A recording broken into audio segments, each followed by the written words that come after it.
KumaHebheru isahluko sokuqala soqala ukufunda evesini lokuqala. uNkulunkulu esekhulumile endulo kokhokho nabaprofethi ngamathuba amaningi nangezindlela eziningi, ekugcineni kwale mihla ukhulume kithina ngendodana ayimise ibe yindlalifa yakho konke owadala ngayo futhi izwe, yona ethi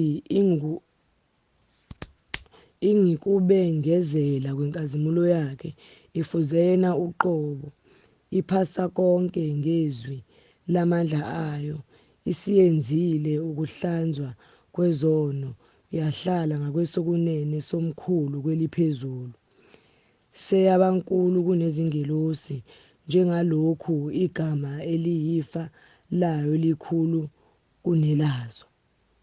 Ngokuba yiyiphi yezingelosi ake asho kuyo ukuthi, "Uyindodana yami wena, namuhla ngikuzele na," nokuthi, "Ngiyakuba nguyise kuyona, yona ibe yindodana kimi na?"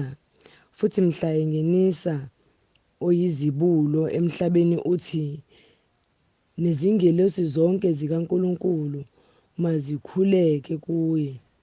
Ngezingelosi uthi, "Owenza izingelosi zakhe zibe yimimoya, izikhonzi zakhe zibe ngamalangabi omlilo." Kepha ngendodana uthi, "Isihlalo sakho sobukhosi, Nkulunkulu, singesaphakade naphakade. Intonga yobuqotho iyintonga yombuso wakho. Uthandile ukulunga, wazonda ububi.